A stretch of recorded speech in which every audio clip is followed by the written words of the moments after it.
What's good, you guys? You know who it is, man. It's your boy, Mr. Relentless Lex, and I'm back like I never left this mother. Yes, Sirski. Hello, somebody. All right, so you guys, we have Cassie reveals what she saw inside Diddy's secret tunnels. Says she's seen a lot of other women there with masks on. She didn't mention kids, but she said she did mention a lot of celebrities and politicians was there, but they all had masks on. But she recognized certain voices. Bro, this is crazy. Before we begin, viewer discretion is strongly advised. This is for entertainment and education purposes only. This is the verbatim federal courtroom testimony from Day 5 of the Sean Diddy Combs trial, as reported by Inner City Press. For the first time, Cassie Ventura described in disturbing detail what she allegedly witnessed inside Diddy's hidden underground tunnels. This wasn't about music, fame, or even their volatile relationship. This was something much darker. She testified under oath, describing secret rooms, drug use, and women in masks. Some passages have been censored to meet YouTube's guidelines, but the core testimony remains intact. What Cassie revealed during her cross-examination on Day 5 left the courtroom stunned and may hold the key to unraveling one of the most shocking celebrity trials in recent history. What was buried beneath Diddy's empire might finally be exposed. Day 5 of the trial opened with a strange sense of anticipation.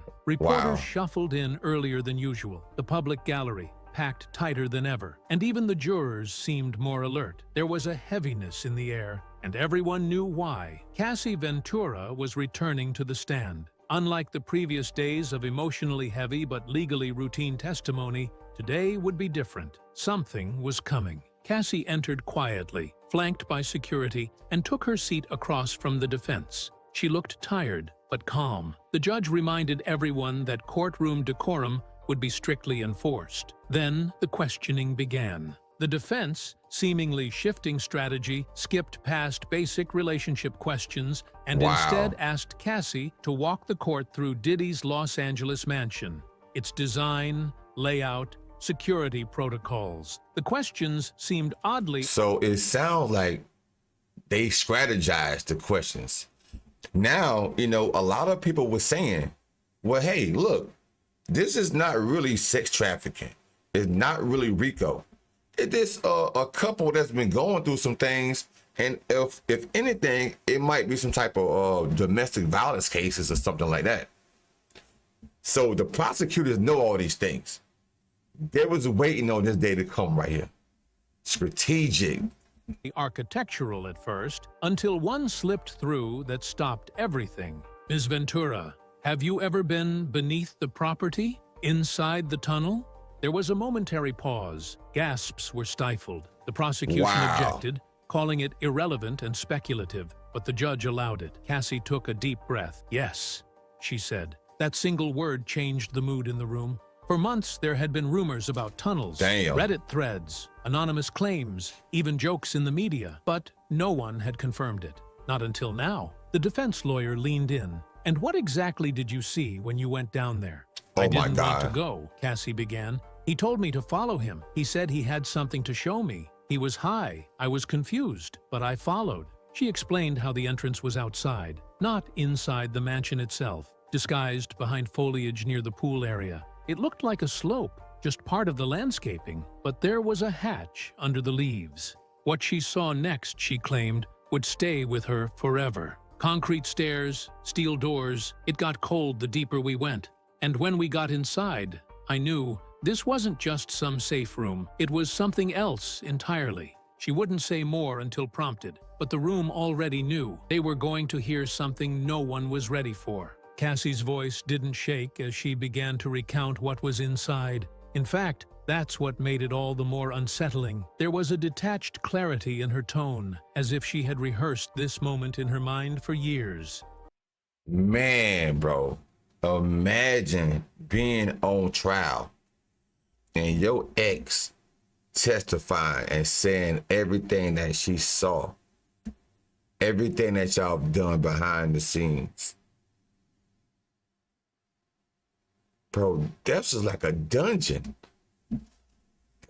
Bet Diddy he never knew this day was coming. He showed her everything. The entrance led to a long corridor, bare walls, fluorescent lights. There was this buzzing noise, almost mechanical. It didn't feel like a part of a house. It felt like an institution. She described the walk as disorienting, twisting hallways with no windows and no cell service. She said Diddy walked ahead of her, talking to himself, mumbling about proving a point. She thought about turning back, but didn't. He had that look in his eye, the one that said, "Don't argue." As they passed through a secured door, unlocked with a keypad, Cassie said they entered a large chamber-like room. Red lights, cameras in the corners, leather furniture. There was a smell, cleaning chemicals, sweat, something else. The room, she claimed, was not for relaxation or entertainment. It looked like it was made for something else. It was clinical, but also perverse. You could feel that bad things had happened there. She pointed out details. Shelves filled with props, masks, ropes, oils, and latex outfits. A rack of clothing that appeared unworn. Mirrors on the ceiling and floor. Soundproof padding on the walls. None of it felt like a fantasy, she said. It felt like control, like it was built for power over someone else. The defense pressed her. Had you ever seen anyone else down there? Cassie hesitated. Yes. She described seeing two women in wigs and masks. One was lying still on a couch, the other sitting near a tripod with a camera mounted. They didn't speak. They didn't move much. He called them performers. I wasn't introduced. When asked how long she stayed, she said, "Not long." I made an excuse. I said I felt sick. Back upstairs, she locked the bedroom door. Hours later, Diddy confronted her. He told me, "You never saw anything. You don't repeat anything. That place is for me, not for you." That was the first and only time she went down there, but she never forgot it. When asked to elaborate on the layout, Cassie gave even more chilling descriptions. It wasn't just one room. There were 3 more I saw. One had no lights at all, just a bench in the middle and chains on the wall. The second had a full-length mirror and a digital panel next to the bed. I didn't know what it was for. The third had nothing but a chair and a box of wires. That's when I told him I wanted to leave. She said Diddy didn't argue. He laughed, told her she wasn't ready, said it was too real for her. But what unnerved her most were the words he whispered before opening the final door. He said, "This is where I bring the ones I own." Cassie described hearing muffled sounds behind one door, like a speaker playing music, but distorted. Then I realized it was voices. She couldn't confirm who was inside. She didn't want to know. Wow. She left the tunnel that night, shaking. Her clothes smelled like the place for hours afterward. In court, she admitted she never told anyone. Not friends, not family. Because I didn't want to disappear. That's how it felt. Like if I said something, I'd vanish. Like those girls in the room. The prosecution asked why she chose now. Because it's not just about me anymore. Because he's still doing this. Because if someone else ends up down there and never comes back. She trailed off. The judge asked for a brief recess. But the courtroom didn't move, not a single soul. Because what had just been said was more than testimony. It was a warning. When court resumed, the questioning shifted from the physical space beneath the mansion to what occurred above it, but was no less disturbing. The defense tried to reframe Cassie's experiences as consensual by focusing on the now infamous term freak-offs. It was a phrase that had already surfaced in her texts with Diddy, often in playful or coded language. But now the court was about to hear what it really meant. "Can you explain what a freak-off was?" the defense asked. Cassie nodded slightly. It was a planned night. It always involved sex, sometimes with multiple people, sometimes filmed. He would assign roles. There were instructions. Sometimes drugs were mandatory. The jury was shown text messages dating back years. In one exchange, Diddy wrote, "Game starts at 10 p.m. No breaking character until 8 a.m. In another, "Bring candles, grab outfits, I want you in a wig." Cassie clarified that these weren't isolated events. They were recurring, at least twice a month. Some were spontaneous. Others were arranged like business meetings, timed, scheduled, with people brought in by assistants. She admitted she sometimes agreed. But agreeing while drugged is not consent. I was often high. Sometimes I didn't remember what I had done. The prosecution interjected to clarify that these events, which Diddy referred to in writing as sessions, often happened in luxury hotels, sometimes in his private homes. Did any occur in the tunnel? The prosecutor asked. Cassie swallowed hard. Yes, she described one event where she was instructed to wear a latex suit and remain silent the entire night. I was told I'd be punished if I broke character. The guests that night included strangers. He never gave names. I was told to trust him. One message entered into evidence included a chilling line from Diddy. This time, I want control. No safe word. Cassie testified she didn't always feel in control of her own body. Afterward, I felt hollow. I wasn't sure who I was anymore. She would later delete videos and photos. Not because of shame, but fear. Fear that if she spoke, something worse would happen. The questioning turned to the role drugs played in these encounters. What substances were commonly used during these events? The prosecution asked. Cassie didn't hesitate. Opiates, MDMA, benzos, weed, but mostly pills I didn't ask for. Sometimes I didn't know what I took until I passed out. She testified that the drugs were often handed to her by Diddy directly, or his staff. He'd say it was something to help me relax, but it made me foggy, slow, compliant. She recalled one night waking up on the floor of his Miami property, covered in sweat, with a camera light still on. I don't know how I got there. I don't know who was in the room. She told the court that eventually she began to suspect videos were being kept. He'd tell me, "You're mine forever now." At first, I thought it was just words. Then I realized he was documenting things for control. The defense challenged this assertion, asking if she ever saw these videos. Only once, briefly, a clip on his laptop. 2 men. I didn't remember it happening. She said she begged him to delete it. He told me, "I keep everything for leverage."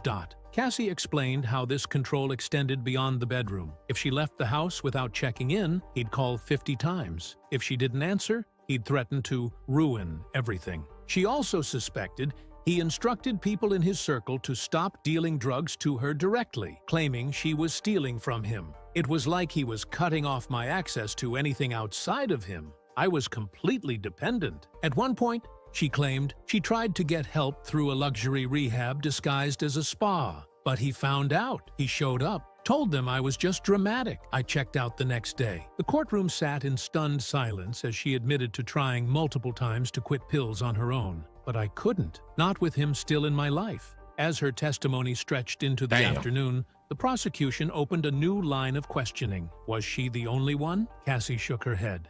I wasn't the only woman. Not by a long shot. She testified that during several freak-offs, other women were present, sometimes escorts, sometimes women she didn't know, sometimes celebrities. They'd arrive by car service, sometimes masked, sometimes crying. I didn't ask questions. I was too scared. She identified Tiffany Red, a former friend, as one of the few people who saw what happened behind closed doors. Tiffany was at my 29th birthday party. She saw things. She told me it wasn't okay. I didn't listen. The court revisited an open letter Tiffany wrote years later, published in Rolling Stone, calling out Diddy's behavior. She tried to speak out. She was silenced. The prosecution pressed further. Did any staff members witness what was going on? Yes, Cassie said. His assistants helped coordinate. They knew when women were arriving. They cleaned up afterward. I don't know how much they knew, but they weren't blind. She also recalled the moment she realized her privacy was an illusion. I caught one of his assistants walking in on us once.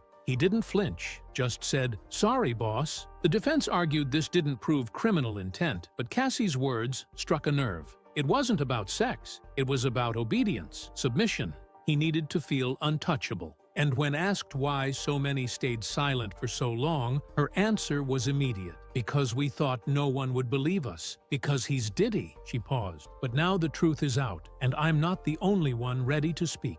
As the courtroom braced itself for the next chapter of testimony, the prosecution turned to the most harrowing portion yet. The physical abuse. Cassie had already described the manipulation, the underground tunnel, and the disturbing parties. But what came next wasn't symbolic. It was bruises. It was blood. It was her body, damaged in silence. Did Mr. Combs ever physically assault you? The prosecutor asked. Cassie nodded, staring down. Yes, many times. She described early signs, grabbing her wrist too hard, pushing her during arguments. He always apologized afterward, promised it would never happen again, but it always did. The court was shown photos of a gash above her eyebrow. Cassie confirmed it was from a night she came home late after a solo dinner. He thought I was cheating. I wasn't. She claimed he was inebriated, paranoid, and aggressive.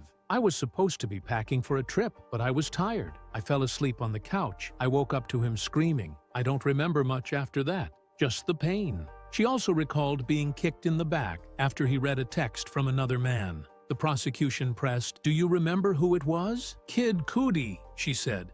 "He thought we were having an affair." She said they had briefly dated during a break in her relationship with Diddy, but that he couldn't let it go. He brought it up constantly, used it to justify everything. She explained how even when she tried to walk away, he found ways to punish her. He'd send messages through people I trusted, make sure I felt watched, make sure I remembered who was in control. When asked why she didn't go to the police, she said, "Because I didn't think anyone would believe me. He had power. I didn't." Then she told the court something that dropped like a stone. After one of the worst nights, he threw me off a boat in the Caribbean, said I was dead weight. I swam to shore and still went back to him. At that moment, one juror... He threw her off the boat in the Caribbean?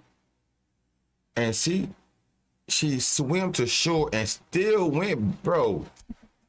Cassie, bro. Come on, bro. Visibly shaken. The judge called for a brief pause, but the damage was done. Cassie had just made it clear that the abuse wasn't symbolic or hidden in shadows. It was physical, it was violent, and it was real. When court resumed, the prosecution carefully guided Cassie into the final and most infamous event, the Intercontinental Hotel incident. This wasn't a rumor. This wasn't online gossip. This was the night that changed everything. "This was the night before your movie premiere, correct?" they asked. "Yes," she replied. "I had waited years for that premiere. I was proud of the film. I wanted to celebrate, but Diddy had other plans." Cassie testified that he pressured her into one more freak off. He said it would be quick, that it would help us reconnect. She was hesitant. She said no at first, but he persisted. "He told me it was tradition, that every big moment needed one of our nights." Eventually, she relented. "I wanted peace. I didn't want to fight the night before my red carpet event." Cassie described being driven to the Intercontinental under the impression it would just be the two of them. But when she arrived, there were already others in the room. 2 women, 1 male dancer, candles, cameras. I knew what it was. She said she was given a pill. He said it would help me loosen up. I was already exhausted. I took it. She remembered flashes. The dancer in a mask.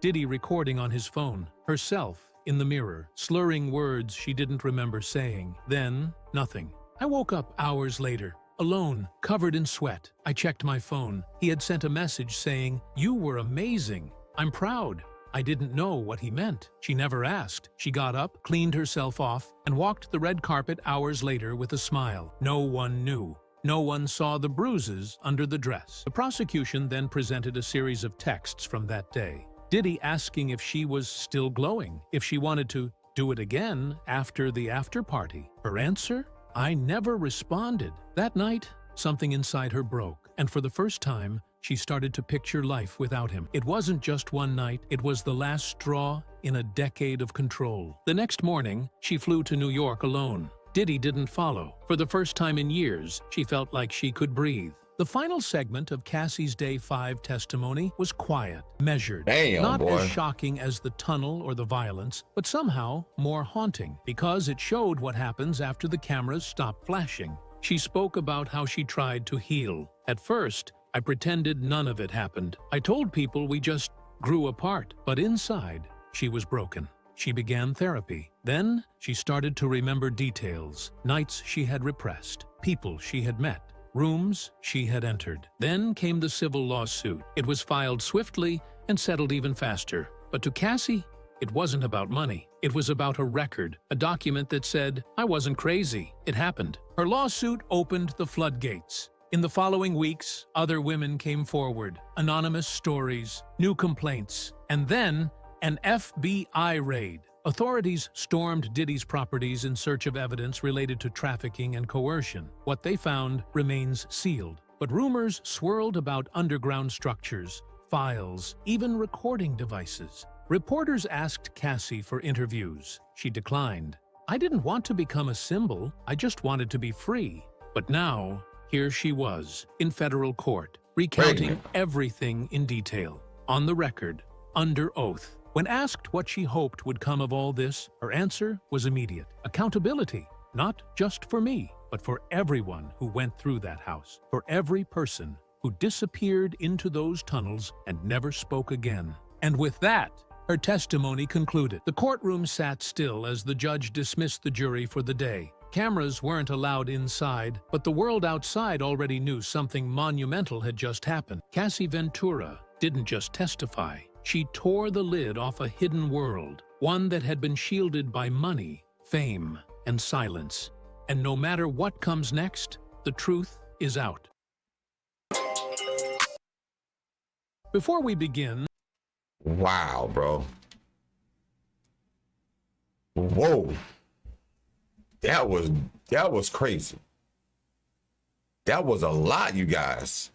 Damn. Bro, I know Diddy was a monster. Bro, Cassie said he told her that she was dead weight.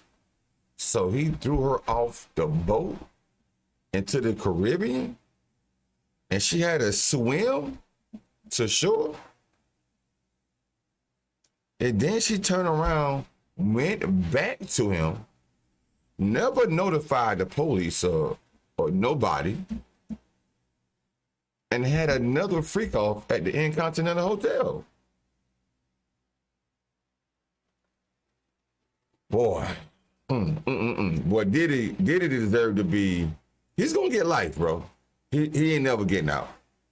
At one point in time, I was like, well, maybe it was just some freaky shit going on.